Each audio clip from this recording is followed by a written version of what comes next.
So what I'm going to do is I'm just going to talk about the process of this project, which was to make an interactive story experience for 9 to 13-year-olds. It was a commission for an organisation called Be Arts. It's a kind of like hodgepodge because I started off in film and then I worked in theatre and radio, and now I'm just probably like other people here, I just work across the disciplines. This project was a commission. It was originally called The Box because I think they just didn't know what else to call it.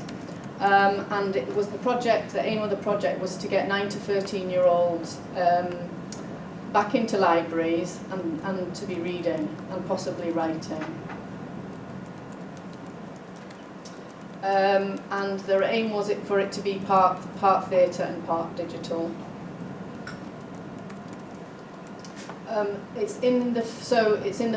So we made it this year. This is its first year, and then it's going to tour for 2 more years. In the first year, I'm actually touring with it because the idea was to refine it as we go along. But I'll talk about that a little bit more in a minute. So the idea for the box then was for it to be like a one-person at a time story experience in some kind of a specially built environment. That it should be drop-in, so people shouldn't have to book it, but it would be open when the libraries were open. And it would have some kind of play box, which was after the story experience, the young people would be able to do something else.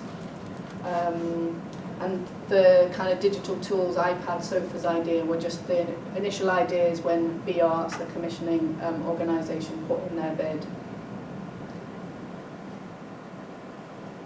So it was actually an open commission. It was on Arts Jobs for people who are in the UK, like an Arts Jobs website. And so for the interview process, I came up with like a kind of gamified with kind of protagonist story. You are the protagonist story. And so because of that, I came up with loads of different characters and different quests, and in a kind of quite gamified way.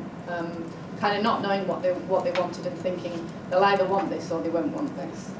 The initial approach then was some kind of multi-platform gamified story because I thought it would appeal to that target age group, the 9 to 13-year-olds, and also because I thought it would achieve the objectives for the project, so to engage 9 to 13-year-olds and their families. So that was part of the brief, that some of them might come with their families, and so it had to be like family-friendly story as well. My first challenge was then to just be a writer on it, because I'm a media artist as well, to collaborate with completely new people. So they commissioned a digital media artist and a designer who I'd never met before, and there was an artistic director in the organisation who I also hadn't met. To completely forget the initial game style idea, because at the interview they said they wanted to start from nothing.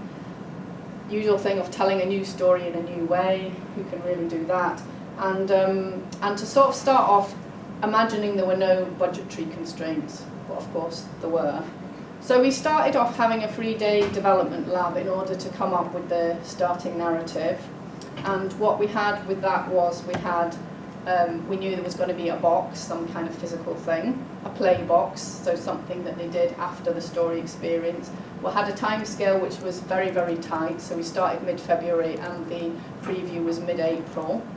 A budget, but I'm not going to go on about budgets. A brief, so they had a brief that had come, so it was a co-commission with the library services and funded by the libraries from Arts Council, so there was quite a tight brief, and it was going to be delivered in the first year to 6 libraries, and they'd already picked them. And most importantly, the target audience of 9 to 13-year-olds. So I went to one of the libraries and did a kind of little short drop-in workshop with the 9 to 13-year-olds. I said, what are you doing in the library? Why are you in the library? To go on a computer. I know the spelling of it. And what are you doing on the computer? Minecraft.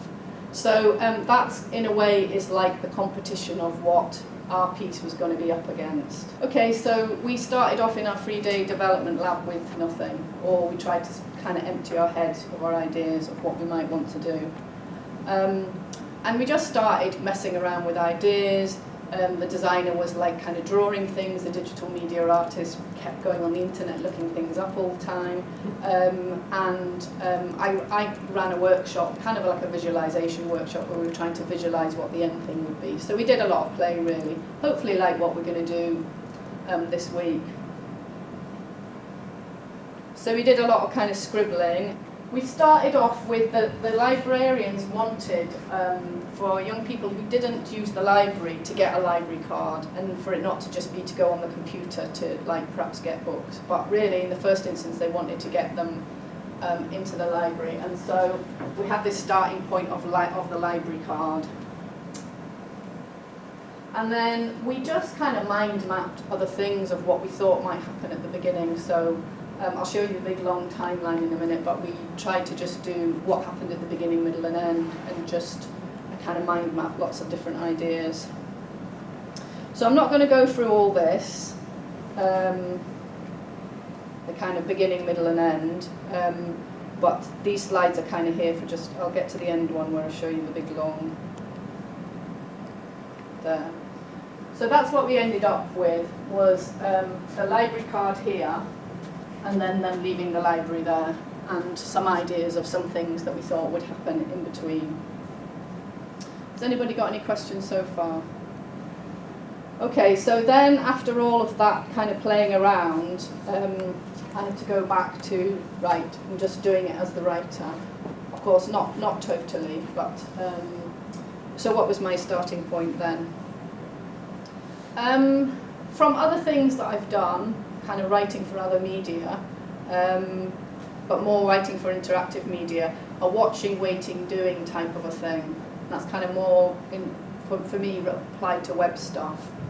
So I was thinking about that, and then the other thing that came out of the 3-day development lab was we came up with various ideas, and towards the end of the development lab, we made some decisions. Otherwise, it would have been too wide a brief, really, for me to start. So we didn't know what year it was. We decided we wanted it in the near future and not a historical piece, and that's all to do with talking to the librarians and the kids. And coming from the designer kind of talked about what was possible in the time scale, and also what would fit in the doors of the library, because it had to come to pieces and it had to tour, and it had to get in quite small doors like that. We decided on a kind of theme quest type thing after talking to the young people, that there needed to be some humour in it, because that age group kind of liked quite jokey things. Dark and funny, maybe possibly magic realism, but not too kind of horror-like, because families were going to go in as well. So actually, personally, I felt when I went away with it that it was actually quite a hard brief. And on the right-hand side are some of the things that I just didn't know. That's kind of where I started from. This is the kind of brief that I kind of went with it, away with at the end of the lab. During the lab, the designer did some drawings then, and this was kind of where her head was, sort of crash type thing. And she thought that if we were to try and create a sort of something in between a set and a kind of interactive media thing, that she liked the idea that it crashed into the library floor, so that it had been unearthed or something like that.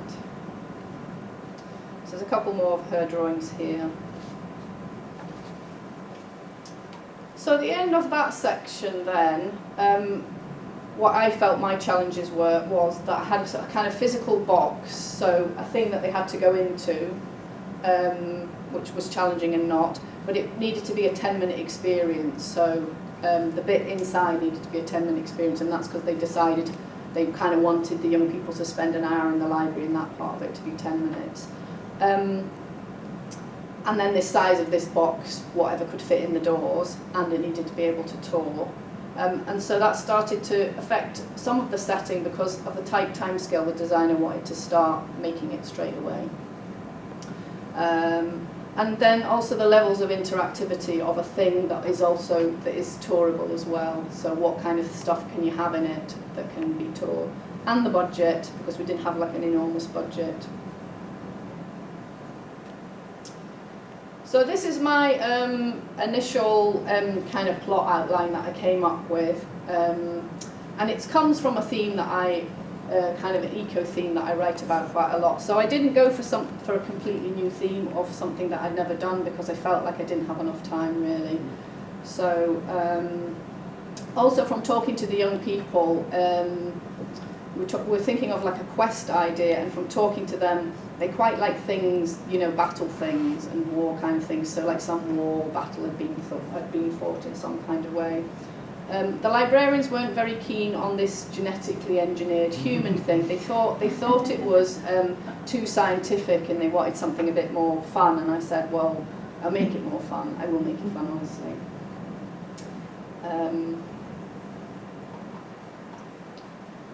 So in the beginning, I came up with loads of different characters. So the age group was 9 to 13. So 9 to 13-year-olds like to read 2 years above. So the 9-year-olds like characters that are 11. They don't want anyone that age.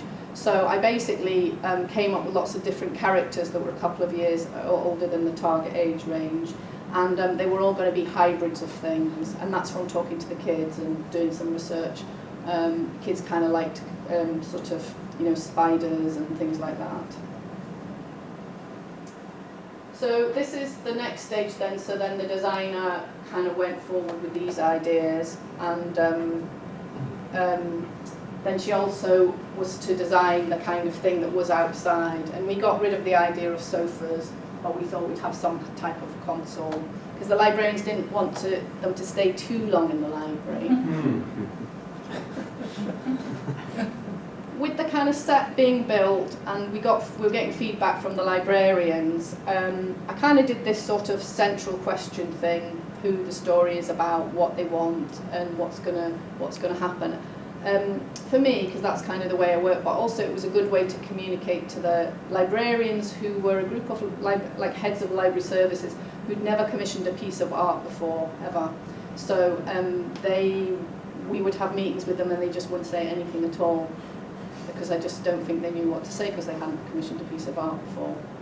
So not going to go through these, but I wrote some draft scenes for them so that they could see, and I also took the draft scenes into the library, so I went back to the same library, and well, one of the things was I got the kids to read it to see if they could, like, because what the librarians were telling me is that the kids' reading age was lower than, say, if they were 9, they were reading more like 7. But when I took this script for them to read, they were reading all right. So it was good for me to be able to test it and then talk to the librarians and say, well, actually, they can understand. Well, they can read it and they can comprehend most of it. So I did some sample scenes, and I did some kind of sketches of characters. And that was partly to do with the kids and the librarians, but that was also because I was working in a completely new team with people that I'd never worked with before, and so I felt like I had to be really clear about how I communicated things. And we were also, the digital media artist was in Munich, the designer was in Bristol, I was in Manchester, and so we were doing like Google Hangouts, and so it was quite hard work having our like creative meetings. So meanwhile, the things started being built, and it felt like I was kind of on my like first draft script, and it felt like the physical thing was not going to be able to be changed because it was going into production. At the same time, the digital media artist had decided for the play box that what she wanted was like a QR treasure hunt, which was something actually that we'd seen in one of the libraries as well, so we knew that some of the kids liked doing that. So the challenges at that point then was, I wanted to do a non-linear narrative in a kind of game way, so that would be 2 or 3 points within the 10-minute experience where 2 or 3 things would happen. I wanted the physical interactivity, because definitely for all 3 years there will be a person with it, and I wanted them to be a character, and that was a bit of a challenge because they were happy for me to do it, but the librarians didn't really want to be a character. The budget comes up again, and then we were just battling against the time a little bit. So in one of our Google Hangouts, we pinned down what the interactive elements were going to be. So the first thing is this encounter with the librarian, or just the library.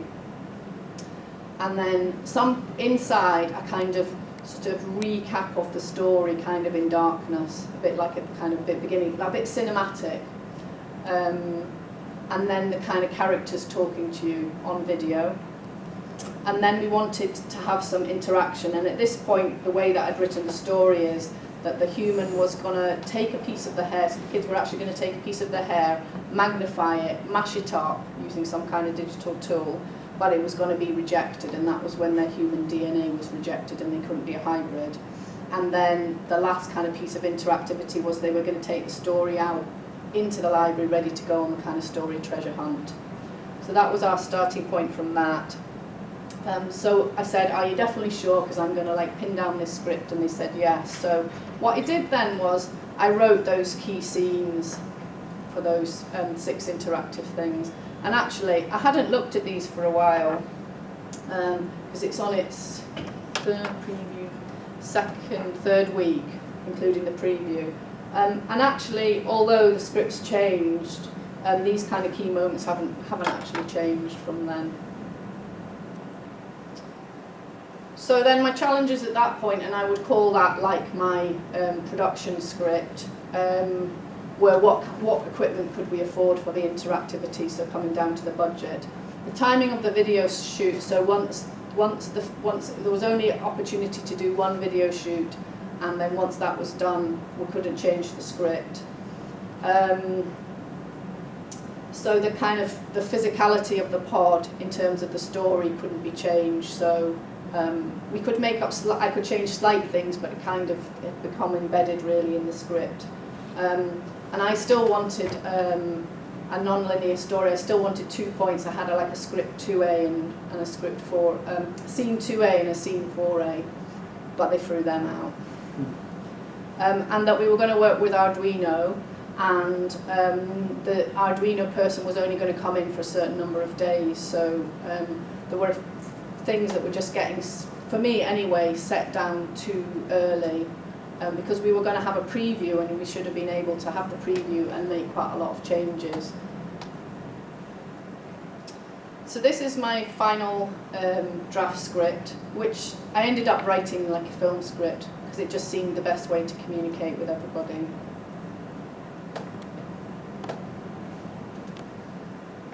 So we ended up in production then with, and it was still called The Box at that point, recording the video and audio extracts, putting text started to be put on the actual physical installation, and the story elements started to be written for the QR story hunt in collaboration with the digital media artist. So I would write them and then she would kind of refine them. And then the story elements on the Playbox then got called the activity console, and we started writing the story elements for that at the same time. So here's the thing then, it's still in the workshop, and then this is the digital media artist starting to take the script into kind of the physical things that are going to be on the various different screens. That's ended up going wrong, because you can't see the key now, but anyway, the Arduino thingy is in here, and there's a screen here, a screen here, and a screen there. So the S's are the screen, and a screen on the door. And I think that was it. And then a screen on the outside, so the S's are the screen. So we had multi-screen, some of them controlled by the Arduino and some not. So this is us just producing the film and the audio part. And this is the program timeline for the Arduino. Have we got people here who've done Arduino physical computing? Nobody, okay. Do people know what it is? Yeah, some people do. So I'll explain it to everybody else. So it's a computer language to be able to program physical things. So you can, the simplest thing, you can turn lights on, but you can also put stuff on different screens. So we were controlling the screens coming off and on, and the lights coming off and on, and the door closing and opening with this program. So this is Helen, the media artist. So I'm not going to talk about this a lot, but one of the things that the library said was, with the activity consoles, that we were going to network it, the young people were going to upload their work and all this kind of thing. But very soon into the project, we realised that the council just couldn't cope with doing any of that stuff. And and it's now not networked at all, it's completely local. But that's another whole hour's presentation about working with councils and networking things. So this is inside, this is the control panel. So this is one part, the beginning part of the interactivity with the young people. We got rid of the whole thing with the hair and the DNA because the artistic director said loads of kids pulling hair out and it's just going to be like a horrible hairy thing inside. And I said, well, what, like a monster or something? But anyway, they weren't keen. And I don't think the library service were keen either because they were a bit risk assessment, health and safety. So this is Josh, and he's programming the computer, and all these, for people who haven't done Arduino, all these wires going into the computer then go out and control lights and doors and all those types of things. So these are the QR codes then for the story trail. I had about 4 or 5 for the story, and then I had a few other ones in the library, and the librarians came back and said they thought it was too complicated. But I've talked to the kids and I don't think it is, but anyway. The other thing is, because we were being co-commissioned, and the library ended up having the final say quite a few times.